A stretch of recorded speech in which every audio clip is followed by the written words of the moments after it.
Well, as we know, YouTube's trying to stop the ad block stuff. They're doing anti-ad blockers. They're making you pay for premium. They're putting more ads, unskippable ads. But let's stick away from the ads for a second and think about more of like the content and where they want to push you towards the content. So a new study came out from the University of Arkansas that actually says that they've analyzed over 645,000 videos to see that, in short, in which I'll explain throughout this video, if you're watching political videos, it'll generally try to steer you in a different direction into happy or kind of neutral content to keep the engagement up. You want the short version of it?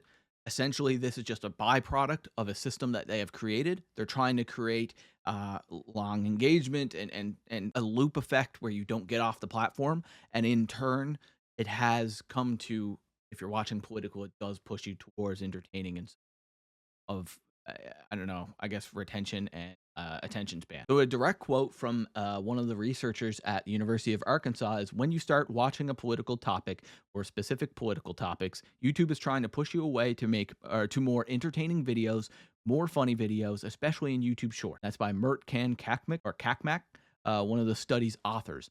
So essentially, they conducted the study because they did feel like there was maybe a little bit of bias on the political side of things, and it seems like it's less censorship and just more of a byproduct of a system. Another study was conducted and published on behalf of Cornell University, and that study actually focused on a lot of political sensitive topics like South China Sea conflict and Taiwan's 2024 presidential election. They were using AI. They categorized video titles and transcripts by relevance, emotional tone, and topic. And essentially what they were able to find out there was, quote, our results reveal a consistent drift away from political content or political sensitive content toward entertaining focused videos. And that is a direct study from Cornell. Now, again, byproduct of the system, not something done directly by YouTube for censorship of political views.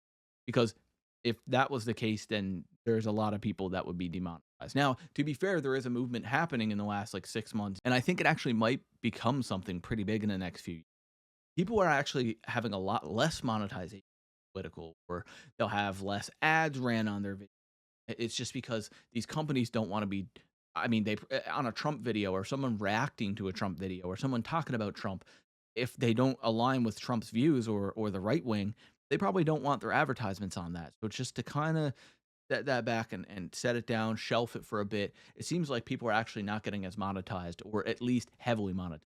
Whereas, regular gaming YouTubers and regular YouTubers, you can probably expect a 3 to 5, 3 to 6 CPM. I would assume these news and well, heavily political YouTubers or even commentators or political reactors are probably getting like a two CPM. It probably is like substantially different. So they actually stated that they did three separate studies: a 3 second, a 15 second, and an entire video, just to take all biases out of the way. And it didn't change anything at all. It was pretty much the exact same for all three.